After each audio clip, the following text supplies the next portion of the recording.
It's been a long night for millions of Floridians, and the recovery process will take even longer. We interrupt your regularly scheduled programming for a special morning edition of WFT News. I'm Alexis Vivanco. And I'm Bernardo Montas. Our team here at WFT News has been working around the clock to bring you updates on Milton, a historic storm that brought high storm surges, tornadoes, heavy rainfall, and powerful wind. Let's get to the very latest. More than 3 million customers are without power across the state, the most reported in the Tampa and Sarasota areas. In Marion County, leaders are telling neighbors to stay off the roads until noon today so that first responders and utility crews can work quickly.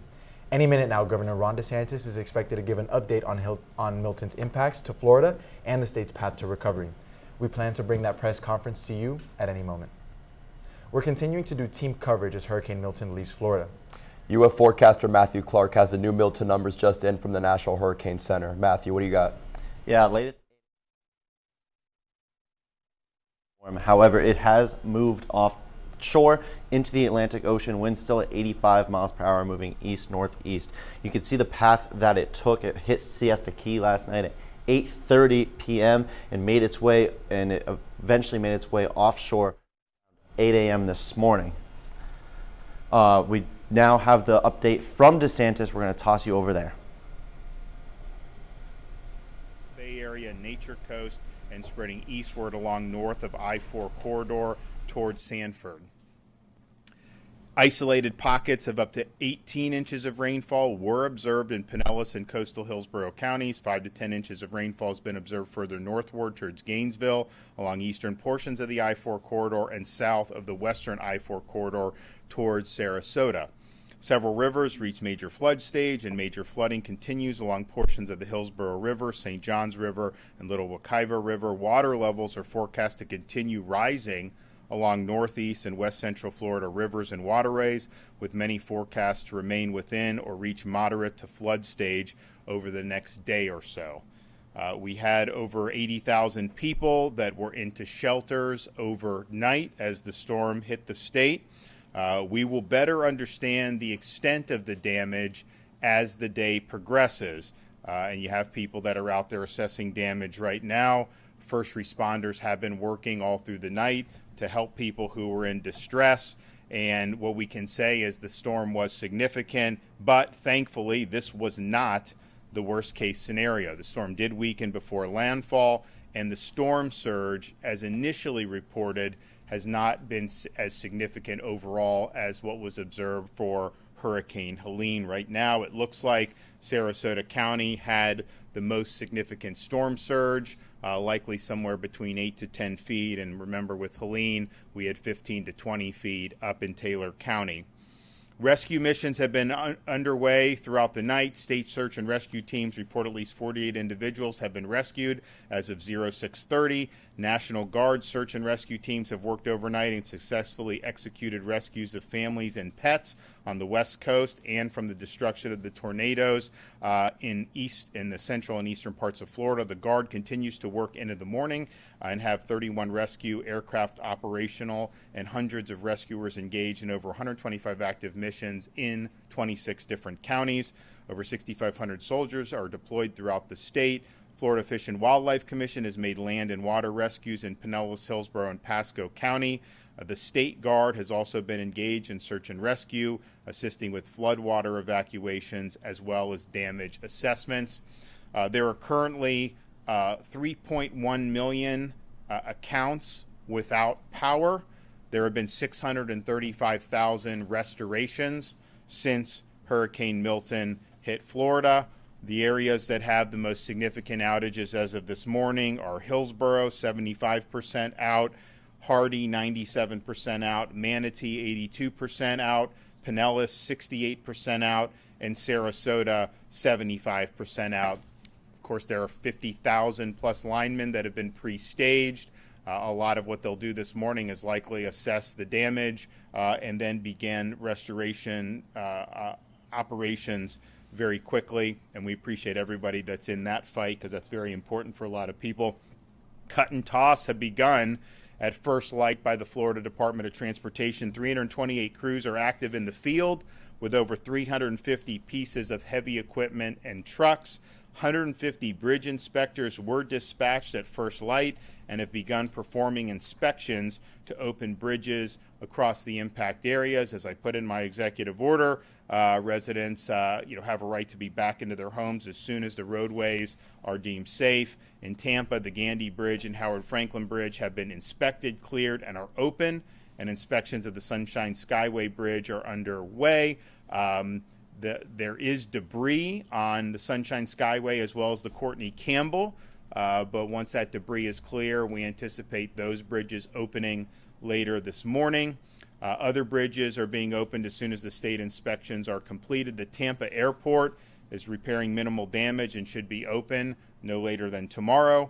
Seaports are awaiting Coast Guard channel surveys to reopen waterside, but as of now, our initial assessments is they will likely be able to resume operations very quickly.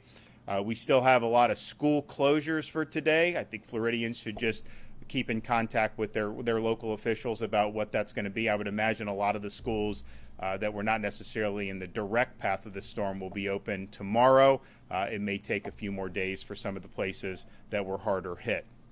Now, as you survey damage and clean up, please be cautious of hazards.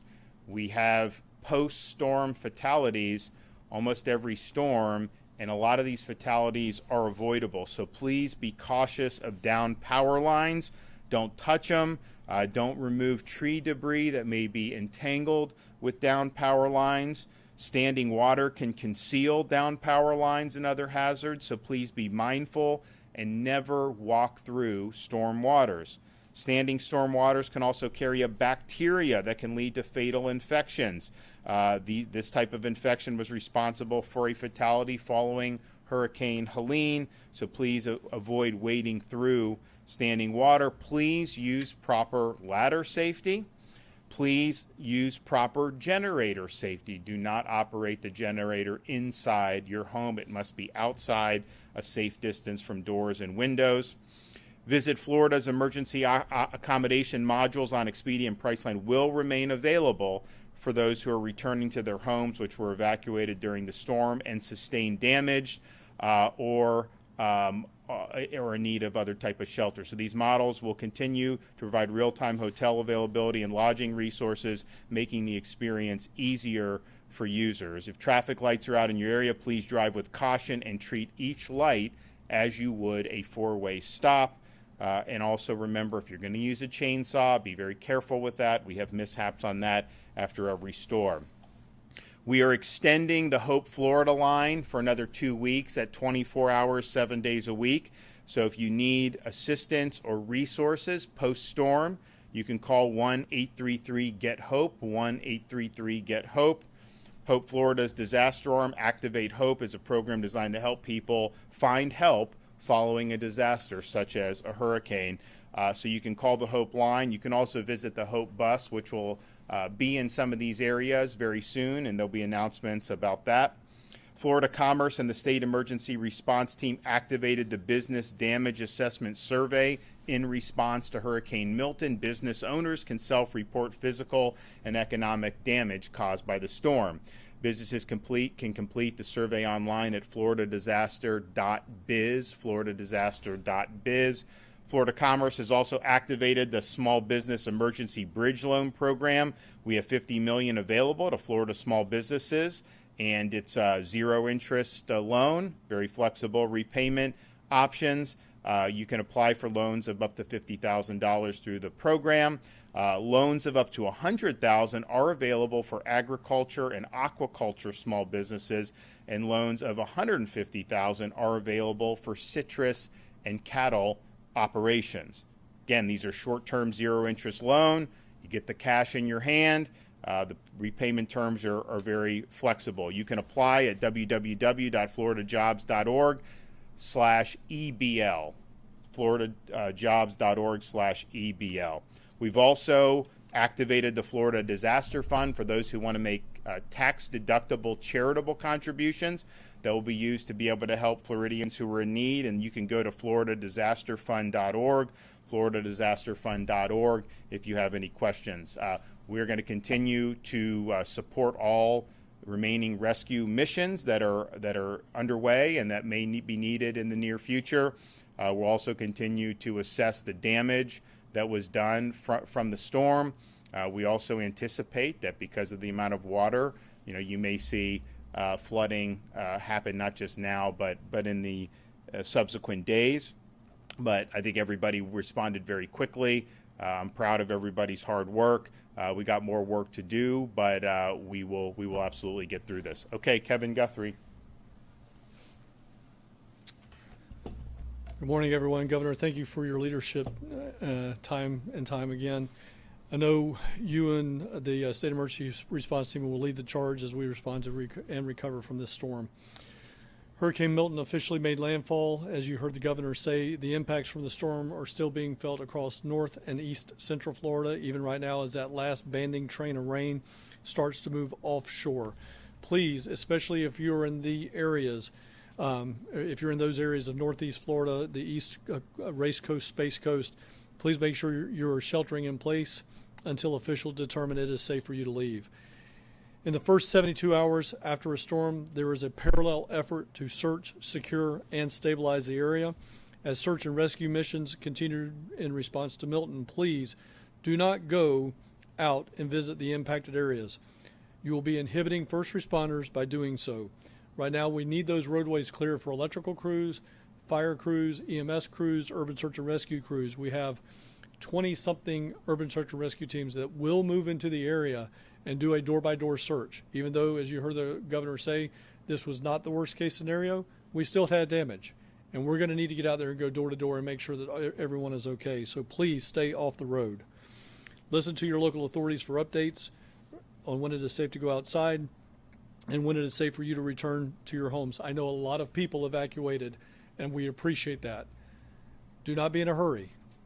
Check in with your local emergency management agency, your local sheriff's offices, to see if they are posting anything on if it's safe to return home. Please make sure you do that. Again, as the governor said, we're going to open up roads and bridges so that you can do so, but there may be extenuating circumstances in the neighborhood level, so please make sure you're checking before you come back home. Major flooding continues along the Hillsborough, St. Johns, and Little Wekiva rivers. I want to take just a moment and just talk about there is going to be another phase to this particular incident, and that is very similar to Hurricane Ian. We have a lot of rain that has fallen over the central portion of Florida. The St. Johns River basin that comes down into Seminole County, Brevard, portions of Brevard, portions of Volusia County, and on up the St. Johns River.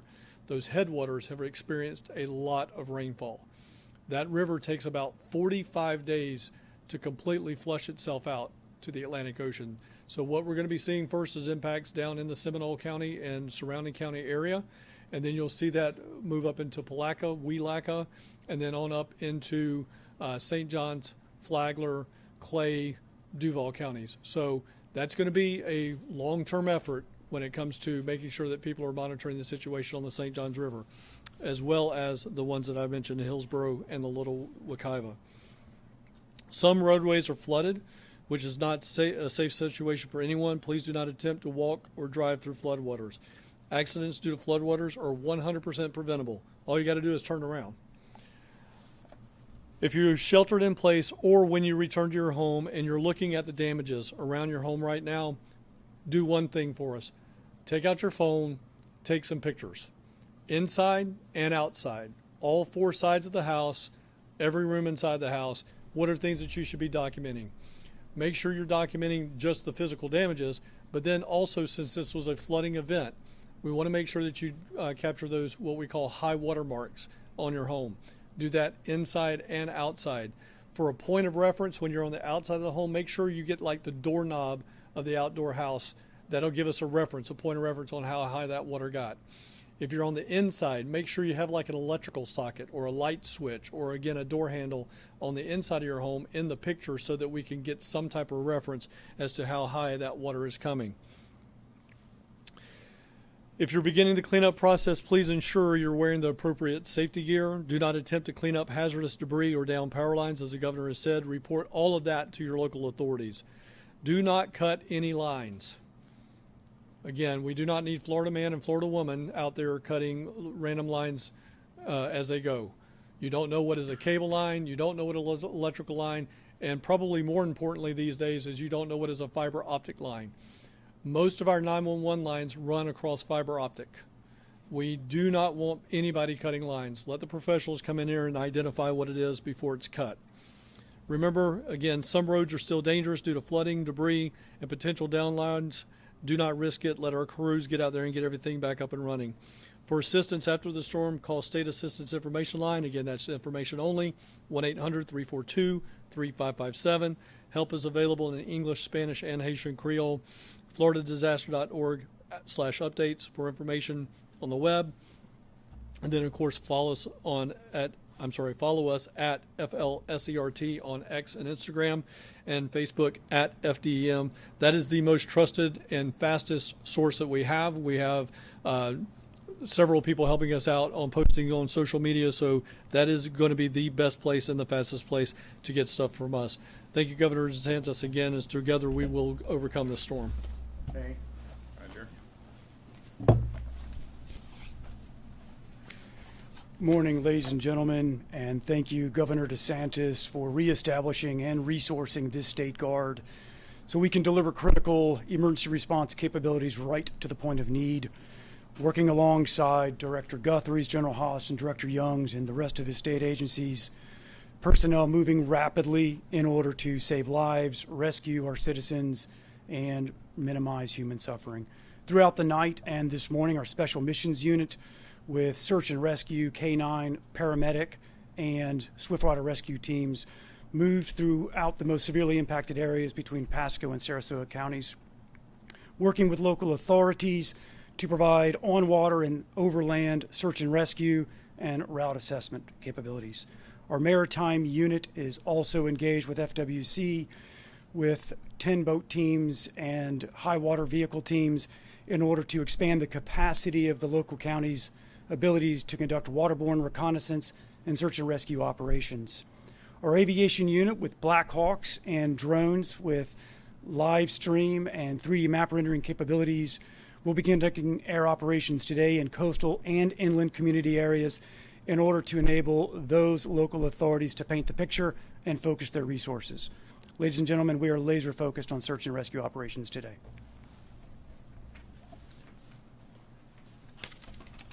Good morning, everyone, and I'd like to also thank Governor DeSantis for his unwavering support during these times of critical need. We are fortunate and blessed to live in a state where the governor has such support for state agencies that put Floridians first. I want to also thank DEM Director Kevin Guthrie for his outstanding leadership and support, and his DEM team for their coordination and communication with all state agencies, making us the leading leaders in the nation for emergency response. We're privileged and honored to be a part of that team.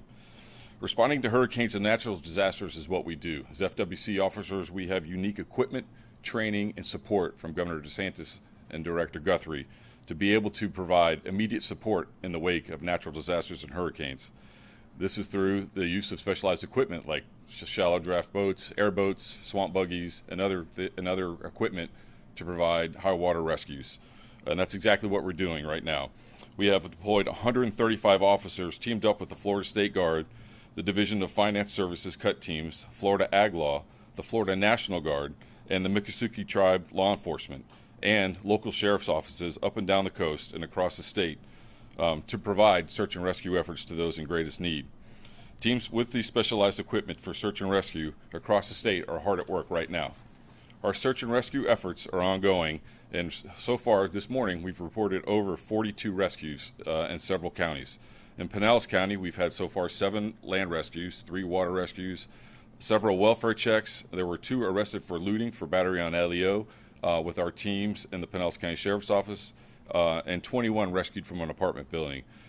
These rescues started yesterday in the wake of the tornadoes. We had 7 local FWC officers respond to a tornado event where they rescued 6 and evacuated 4, or evacuated by 4x4 vehicles, and also conducted 30 welfare checks.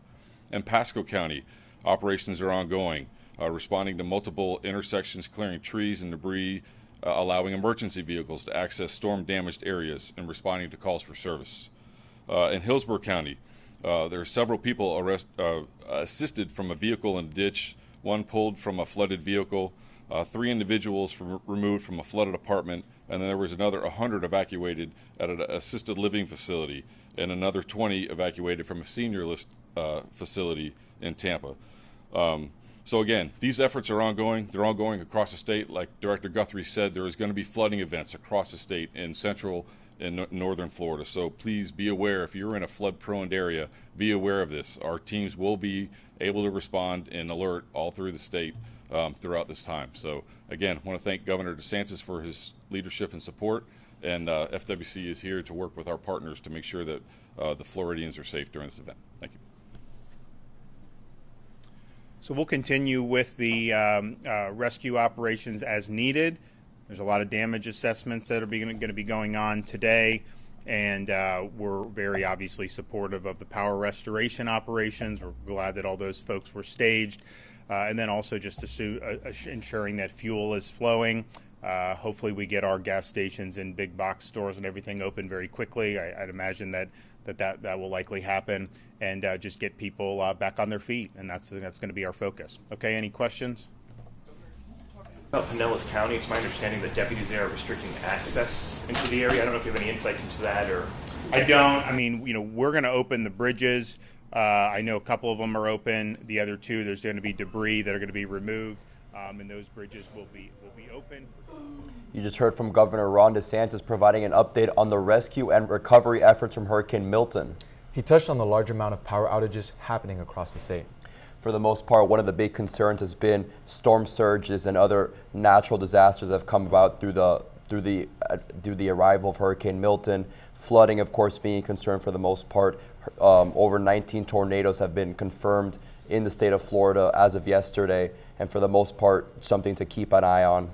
Yes, and most interestingly, 48 people have been rescued since Hurricane Milton made landfall, with 100 rescuers active in over 125 missions. And of course, electricity concerns have been a big concern for many Floridians as a whole. Over 3.1 accounts that Floridians have been left without power. Significant areas to keep in mind are Hillsborough, Sarasota, Hardy, and more. They're all hovering around the 75% mark when it comes to just general power outages. For the most part, 50,000 linemen have been dispatched throughout the state of Florida to kind of assist with recovery efforts and making sure that debris and things like that do not continue to be a problem. Of course.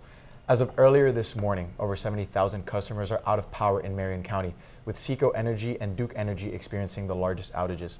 In Alachua County, around 5,000 power outages have been reported, with Clay Electric Co-op customers leading the charge. Seco Energy says they have a staging area in Sumterville, Florida, where crews are ready to provide aid. Now, let's return to UF forecaster Matthew Clark with the latest details on Milton moving away from Florida. Yeah, it's been a long several hours for millions impacted from Hurricane Milton. The good news is it has moved its way off into the Atlantic, still as a Category 1 storm with winds up to 85 miles per hour before eventually tailing off into the Atlantic south of Bermuda. So if there's any good news there, it tails off into the Atlantic, unlike Helene, which went up to the Carolinas and hit them with dozens of inches of rain. Infrared satellite, very disorganized storm right now. The center of circulation is just off the coast of Cape Canaveral with those winds at 85 miles per hour. Not a lot of rain on live radar as well, mostly wind at this point in time impacting parts of Jacksonville from the First Coast down through the Space Coast into Daytona Beach. Futurecast has this storm just tailing off into the Atlantic Ocean. We could have a couple passing showers through Jacksonville, Daytona Beach this afternoon as the storm continues to make its way off into the Atlantic Ocean, and here in Gainesville could have a couple straggling showers as well. Rainfall totals, all of these numbers are more than what was originally forecasted. We were forecasted about an inch here in Gainesville. We got 2.5 inches from Milton, near 5 inches in Ocala and Marion County, almost 12 inches in Tampa. You can see just the swath of rain that went through. Flash flooding threats remained for most parts of the night. Those have now subsided. Storm surge has also subsided. Siesta Key, where it made landfall last night at 8:30, saw probably the most storm surge from this storm. And going over to the east coast of the storm, because the storm is just off the coast in the Atlantic, still have a lot of wind and rain pushing all this water into Jacksonville, Palm Coast, Daytona Beach, into the St. Johns River. It's not a good situation there. Disorganized storm, here's the dry air that we've been talking about. It expanded the wind field of Milton. It's only 219 miles in diameter, north of the Yucatan Peninsula, but doubled in size as it made its way into Florida because of that. From Miami to Tallahassee, they all saw tropical storm force wind gusts at least at some point in the past 24 hours. Wind gusts right now, center of the storm just off the coast of Cape Canaveral, 65-mile-per-hour wind gusts in Daytona Beach still, 50-mile-per-hour winds in St. Augustine. Still possibly seeing some tropical storm force winds here in Gainesville. These are just wind gusts, so not sustained winds. Power outage totals have continued to ramp themselves up. Hillsborough and Pinellas County each with 410,000 people without power, and you can just see the path that it took, leaving a mark. We did get spared here in Alachua, only 6,000 residents without power. South and Marion County, 68,000. Overcast clouds right now overlooking our campus cam, 65 degrees. So it is feeling a little nice out. We have sustained winds around 11 miles per hour, 24-hour rain total just under 2 inches up to this point. Moving into the rest of the week, though, we do have a nice weekend ahead if there is any good news, but it's all about recovery efforts at this time. If it doesn't seem right, no waiting and flooding water, driving and flooding water. Stay away from those down power lines. If it does not seem right, don't do it. Stay safe. The worst has been passed. Make sure you're using your generator safely if you lose power. Gainesville officials recommend these tips for properly using this device. Never use your generator indoors. Keep it outside at least 20 feet away from your home. This will protect you and your family from carbon monoxide poisoning.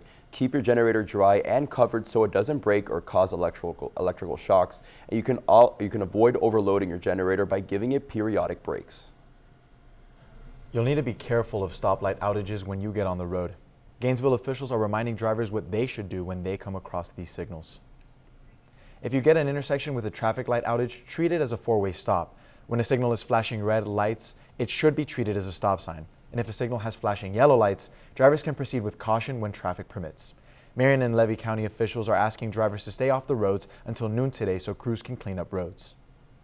Stay cautious when you are back on the road for warning signs as well. The National Weather Service says bright yellow and pink warning signs for flooded areas will be a common sight for you. When you see these signs, never drive around barricades. There are floodwaters that can be up to 12 inches for fast-moving water, which can carry a small car away. Even 6 inches of water can knock over a person. More than 50% of all flood fatalities are due to vehicles. Thanks for joining us. We'll be back tomorrow with more information about the road to recovery after Hurricane Milton. But your North Central Florida news is always on at WFT.org and for all of our social media platforms.